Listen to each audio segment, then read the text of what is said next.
1. Live from Las Vegas, Nevada, welcome to the Virtual Light Broadcast at lightworker.com.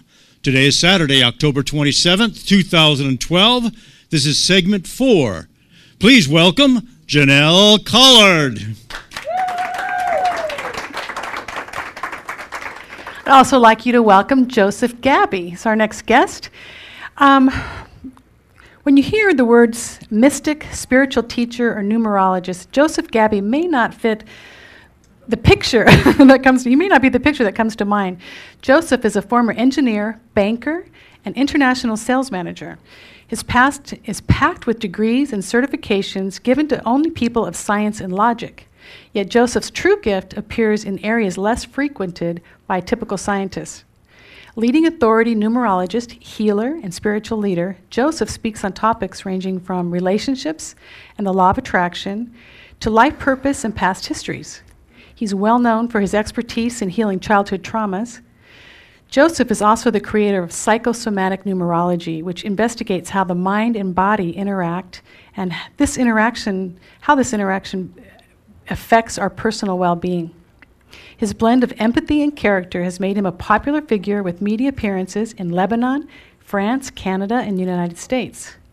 Joseph's mixed past is one of his greatest strengths. His wide range of educational, professional, and worldly experiences makes him a delight to listen to. He has a wealth of interesting stories to share and a profound ability to connect with people of many cultures, countries, and beliefs. His latest book is called Blueprint of Your Soul, Discover Your Own Blueprint Destiny. The book is based on numerology from a healing perspective as opposed to a tool for prediction. Joseph hosts 2 weekly radio shows. The first one is called Transformation Talk Radio, which is Wednesdays at 1 p.m., and also newsforthesoul.com, which is 12 noon on Thursdays, and those are both Pacific time. So, Joseph, welcome to the show. Thank you for having me. I've been looking forward to meeting you in person. We've talked so much on the phone. And so, Joseph, you first started your career with a bachelor's in engineer. You were this international salesperson. How is it that you stumbled on numerology? Well, coming from a background from engineering, electrical engineering, then I did my master's degree in computer science. I graduated in New York City. Then after 3 weeks starting working, I said, that's not for me. I quit. 3 weeks, huh? I quit. I completely quit. So I went to the sales aspect from the engineering side. I took the technical side and I said, this is more, I'll be more involved with people, interacting with people. I started going with the sales for the technical side. Then I moved to Canada from New York. And in Canada, I landed into numerology. And this is where everything started. But I was still doing the sales work. Then I end up into the business development international market. I was responsible in 26 countries at one point. So it led me, then I quit that job also. So, so I'm good in quitting what is not working for me. So from that perspective. So, and the moment I land my numerology work, I realized every aspect what happened in my life, it's already been in my blueprint. Yeah, you say numerology is a blueprint to your soul, so it's like a roadmap of It's a roadmap, yeah. It has already been planned before you came in. Now, unfortunately, as a human, we mess it up. Because we came up with a specific name that we're supposed to be using, because it determines our experiences. Then when we keep changing our name, then our experiences start to evolve differently, for the good or for the worse. So it can be either way. So this is where you have to pay attention to it. Well, first of all, why don't you explain numerology? And because you use your full name and then your birth date. When I do a full chart for somebody, I ask them what name they use today. Right. Most numerologists, they ask you for the birth name. Right. But to me, from a healing perspective, I see that you are what you are today because of this name that you're using. That means all your experiences, all your headache, all your problems, all your good stuff are according to that name. Nothing to do anymore with your birth name because you're not that person anymore.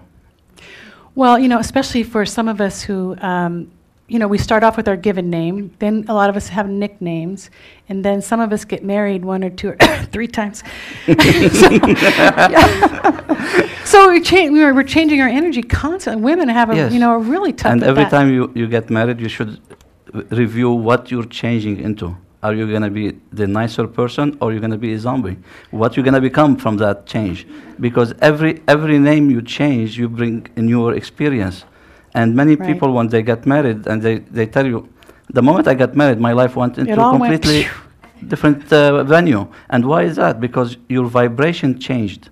And the moment your vibration it changed, every vibration that you're missing in your name become your experience. Yeah, so explain that, because so each letter of the alphabet corresponds to a number. Yeah. And then these numbers have a vibration that Mhm. corresponds to personality traits, or You have your day of birth. Your date of birth is basically fixed. right. We cannot change that. Unfortunately, we cannot do anything about that. So we're stuck with that. There's some people in certain cultures, because I've traveled 36 countries, I've seen there's many people, they have 2 birthdays. Because they're born at the end of December, they want to gain 1 year, so they registered in January. So it exists. Now, that's fixed. Your date of birth is determine your purpose here, what you're supposed to be doing. Right. What you're planning on doing. So every person on this planet eventually have a purpose. So Right. we cannot say we don't have a purpose. We do have a purpose, because the moment you sign the agreement with your soul revealed to you before you signed your agreement what's your purpose, what the soul wants to come to do in this lifetime. So you already been aware of it, but because you went into your childhood and all the mixed up you came out from the childhood and you didn't understand it, then you bring these baggages with you and Right. start determining your life in a different angles. Well, and that's the whole purpose of your what part of your book is, because it's about teaching people what their soul purpose is. Yeah. 'Cause half of us are running around, what's my purpose? No, everybody nobody tell you knows. what's my purpose, but you won't see your purpose if your mind, this tool here, is completely occupied for what you have or had in the past, and this is where you need to let go of it, because you cannot drag everything with you if you want to keep moving forward, because they don't belong where you're going. Right.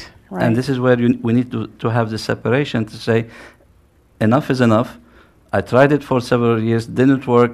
Let me try something new. Well, I remember in the book, the very beginning of your book, you talked about that you had really thought that you felt for 18 years, you felt that you were just, in procrastination and stagnation. And so what finally happened where you said, that's it, what happened? Well, I was doing everything what I enjoyed doing, so it was fun for me. So my life was more working good. I was working at the bank at that time, and so there's nothing going on in my life. It's like I'm Going doing through the the motions? numerology. There's nothing. It's everything still the same, until one point when my son was born, and this is where it cracked my code. It cracked seriously my code, because my son, in the first day when he was born, he was crying all the time. And the moment I put him on my shoulder, he stopped crying. So I had to walk with him in the hospital for 9 in the evening till 8 in the morning. So that gave me enough time to think. So basically, Nothing else, I didn't have any interference from anybody. Right. My kid was sleeping, and I'm walking. Almost know everybody in that hospital at that time. Sure they So I did that for 3 days.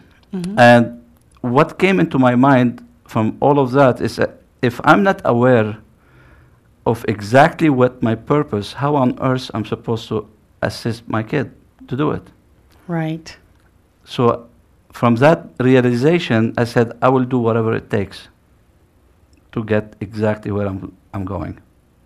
Interesting. And you said something that I really liked in the book that kind of correlates to this, is that because you were doing the numerology and doing different Mhm. things, but before, and you say this better than I do, that you were interested in these things, but you never really committed. Yes. And someone told this you. And I went for one event, and I love event me, so I'll always go into event because you always learn something Sure. in those events. And the speaker at that time was Dov Barron in Vancouver, and he said one sentence. that I jumped, literally I jumped from my seat. He said, "Are you interested or are you committed?" Mm-hmm. That's all he had to say. And I realized I had 18 years completely, I was interested. Right. That's why I was having a full-time job. I'm working in my own work part-time. And just dabbling in this other stuff. You know, from that point, the next day after that event, I went to my boss. I said, "I'm going part-time." He said, "Okay." And that was in October. And in February this year, that was last October, February this year, I completely quit. There you go again with that quitting. Yeah, but now I'm 100% committed in what I'm doing now. And the moment I did the commitment, everything changed in my life. Everything. The radio shows showed up. Mm-hmm. I'm coming here to this interview.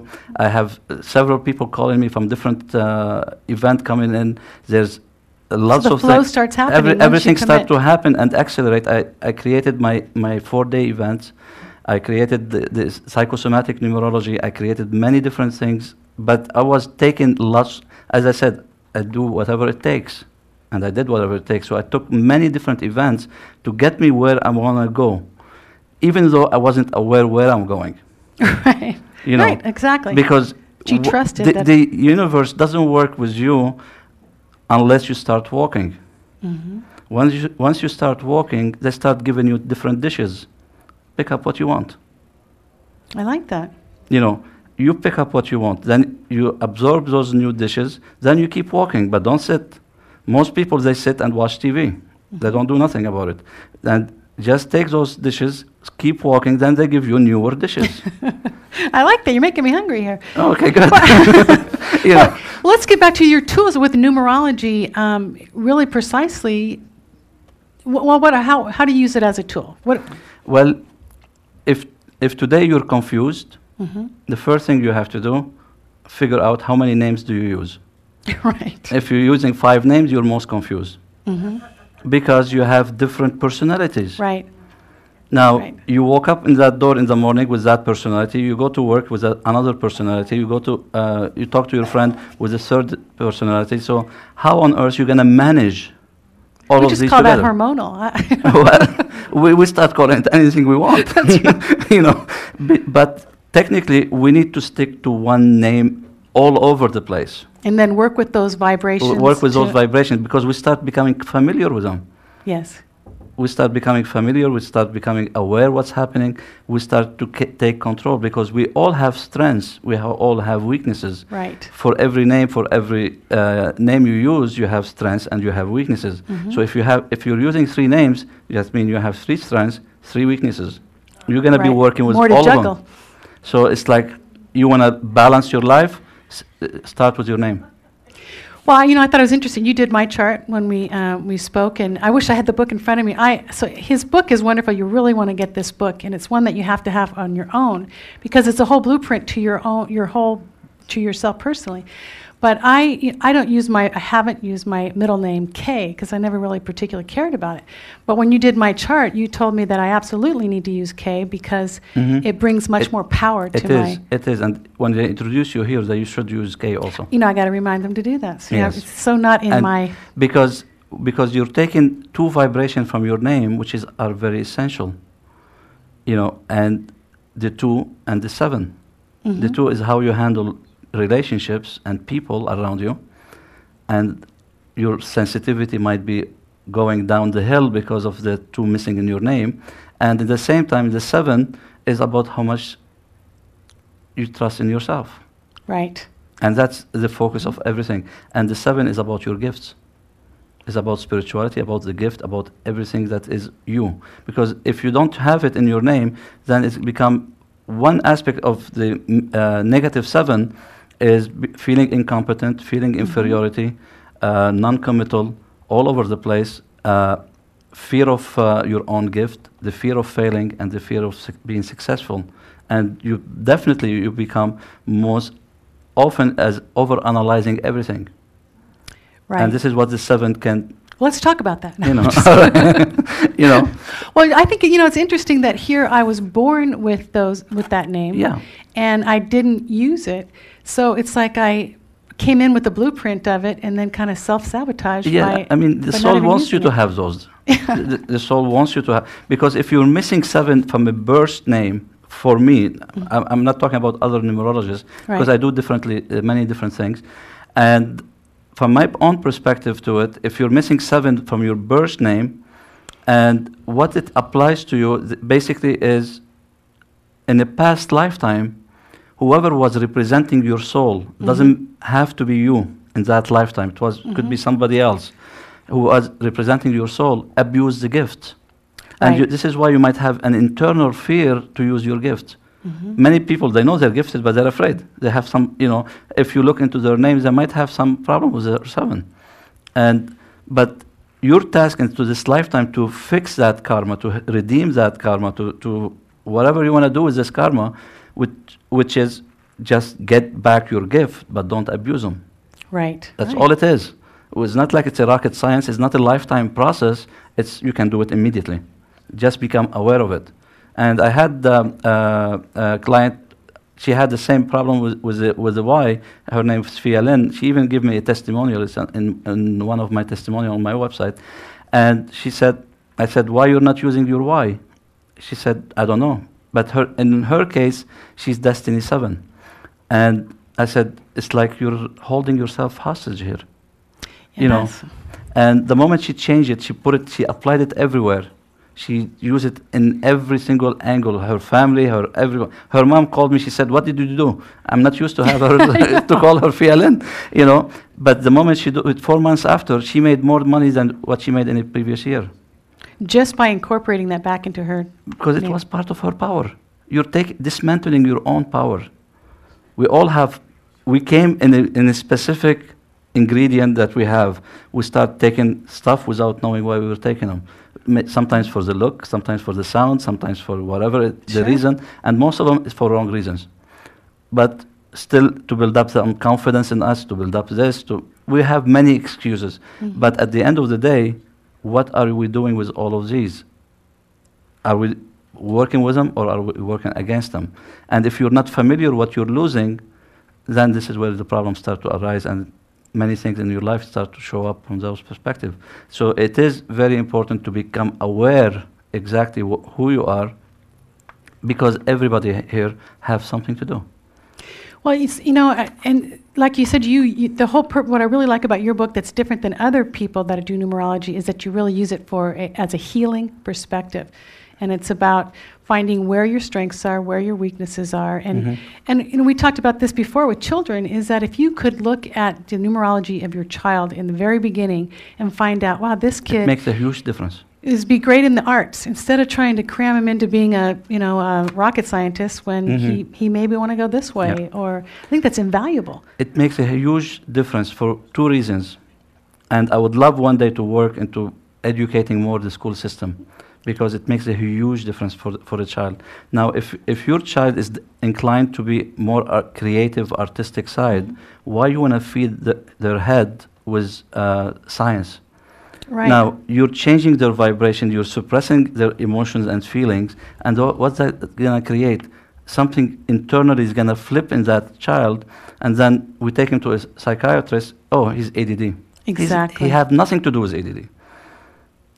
Because we don't have any term for it, because that person, if you calculate that number, because there's many souls now on this planet are master numbers. And these to us, they are weird anyway. Because they're different. They're different. They're completely different than anybody else. And we treat them exactly as we are. Cookie cutter, right. And it doesn't work. We cannot box everybody into the same box, because it doesn't work. And this is why we have all of these disorders that's coming out. But we're not understanding those children from the first place. I heard statistics, there's over 6 million in only the US. I know, that it's just and that's staggering for nothing. And it's just, you need to listen to that child, what exactly they want. That's all it is. Play up their strengths and play down their weaknesses. Play down their weaknesses. If they don't fit in that type of schooling, then change their school, period. Right. Don't put them into a school because it's convenient for you. Exactly. This is what's happening in most cases, because the school is next to me, It's on my way to convenient, work. Right. But it's paying, that kid is paying the price.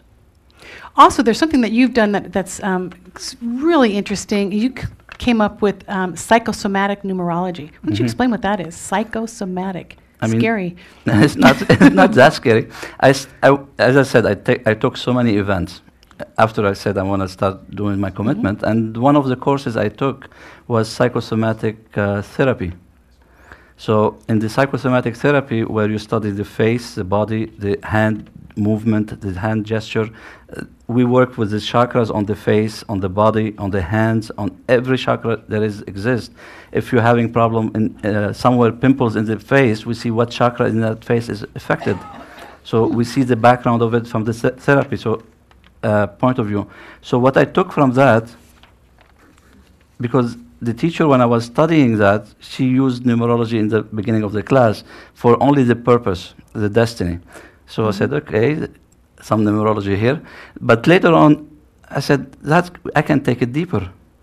So what I integrate from the chart, when I do the full chart for somebody, I'll take their destiny, what's their destiny, I'll take all the challenges that they're supposed to have in their life, and I take all their karmas or lessons in this lifetime, and I take their subconscious, and I put those into a new chart on a body where they must have some diseases in their life.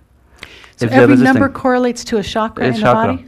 Every number correlates to a specific chakra, and this is where most of the problems you have it into a specific chakra, because you're not aligned 100% with that vibration. And this is what makes the difference into somebody's way of walking, the health and everything else. The moment you start seeing the correlation between everything starts to make sense. Why I keep having severe migraine? Right. Why I have this? Why I have that? Because that chakra has been blocked at that point, and this is where we start to become aware of it. The moment you're aware of anything, you can fix it. Right. That's half the battle. Is just figuring you have the out. battle, because we normally do everything on the unconscious level. You wake up every morning, you do exactly the same thing every single day. Right. Because that's part of your unconscious, and you keep doing the same routine. Now, the moment you become aware of it, you're taking that unconscious, you put it in front of your eyes, and now you become aware. Then consciously now you're aware. Once you're going to repeat it again, then you're going to say, I'm stopping it now. And and it almost goes into automatic pilot too. Once you commit to, you're aware of something, then at least you can get, to the bottom of it. It's always the same way. It's all related with each other. Now I'm trying to integrate it to go with the relationship. When I integrate two people together, what might develop through their relationship together. So that would be interesting. Now, so you would take you take two charts. I can't even talk now. Yeah, charts and correlate to see if that would be a matching love match. Because you can, the same you do it for one chart for one person, you can take two people together.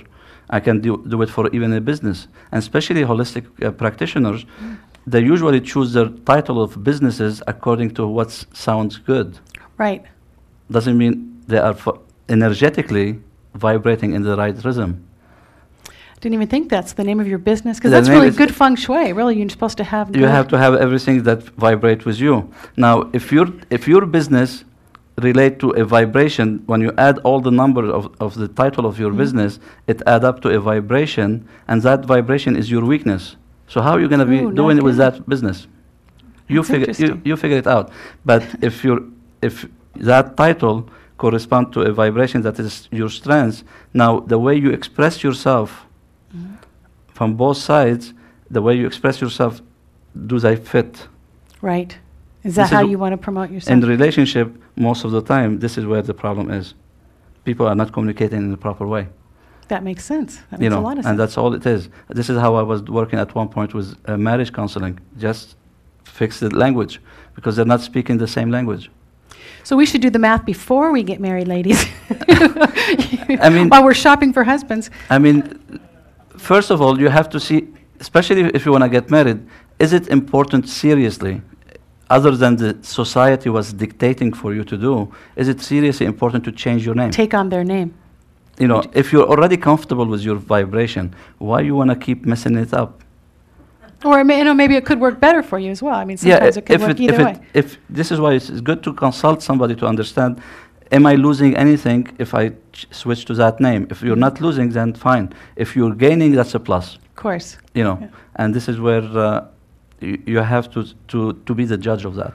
Well, what about the case of if you don't have a certain number? I would think that the best case scenario would be to have every single number in your name represented. Not necessarily. To have the balance. Not necessarily. You know, we're all coming for some experiences. Right. We all have something to do from the different angles.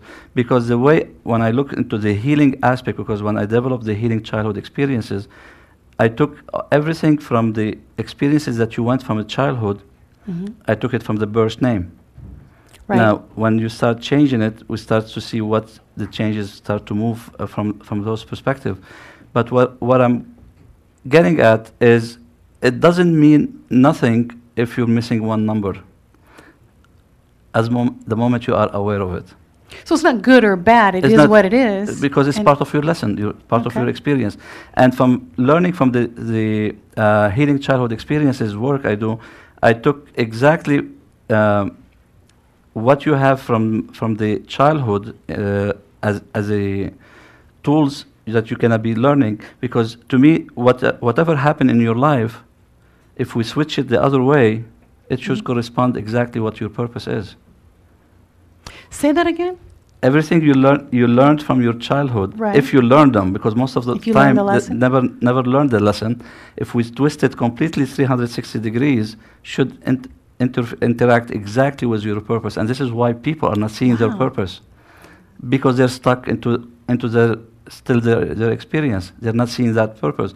Because why on earth the universe, and if you keep praying to that universe, I need change in my life, and you're not acting for that change, why on earth the universe gonna give you more stuff if your plate is already overloaded? Right, right. It doesn't work. If we're working law of attraction, why some law of attraction with some people works, some people doesn't work? It's not rocket science these days. You can completely heal your past in no time. It's not like it does require a lot of things. It's just you become aware of things. But everything from your childhood has a lot to do with your purpose, because that's your uniqueness. I love that. I love that. That's your uniqueness. Nobody can judge you about that, because you went through those experiences. You gained the right to talk about them. You have the right to be standing in front of people, educating people how to improve their life through your own experience. Everybody in here and everybody all over the world, they have a story. Tell your story. Right. Everybody have a book to write. Just write that damn book. That's all. We all have a book in our heart. Well, we run out of time now, All right. Joseph, and it's been a pleasure having you here. I want to make sure you know that to go to blueprintofthesoul. The blueprint of your soul. theblueprintofyoursoul.com. There's lots of information. I know you do workshops all over the country. You're an avid writer, and so we have another book coming out as well on childhood trauma, On the childhood trauma, yeah. which I will be very much looking forward to that. Anyway, thank you so much for being Thank you. here, and stick around because we have more Virtual Light broadcasts coming up. We have a hard